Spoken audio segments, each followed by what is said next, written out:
अस्सलाम वालेकुम। आप देख रहे हैं के न्यूज चैनल। खबर शामिल करते हैं मामू कांजन से। हमारे नुमाइंदे अली हसन साबरी की रिपोर्ट के मुताबिक मामू कांजन के कातिल नहर ने शहरियों की जिंदगी अजीरन बना दी। तफसीलात के मुताबिक तहसील तानलियावाला के नवाही मामू कांजन शहर और इससे मुअल्लका देहात और चुकूक से गुजरने वाली कातिल नहर के ताफुन ज़दा माहौल और इससे फैलने वाली बीमारियों ने जहां अब तक कई घरों के चिराग बुझा दिए हैं, तो वहीं शहरियों की जिंदगी भी अजीरन कर रखी है।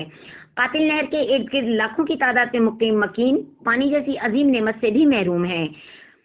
के न्यूज चैनल HD के नुमाइंदे अली हसन साबरी से खुसूसी गुफ्तगू करते हुए शहरियों ने कहा कि दिहाइयां गुजर गईं, मगर मामू कांजन के शहरियों से कातिल नहर से हमेशा के लिए छुटकारा प्रमोट लेने वाले अभी तक इंसानी जानों पर सियासत कर रहे हैं और मुंतखब अवामी नुमाइंदों के साथ मुतल्लका इंतजामिया ने भी इस जानिब कभी तवज्जो नहीं दी, जिस पर इलाके की मुख्तलिफ सियासी और समाजी हलकों ने शदीद तशवीश का इजहार करते हुए अरबाब इख्तियार से फौरी नोटिस लेने का मुतालबा किया है।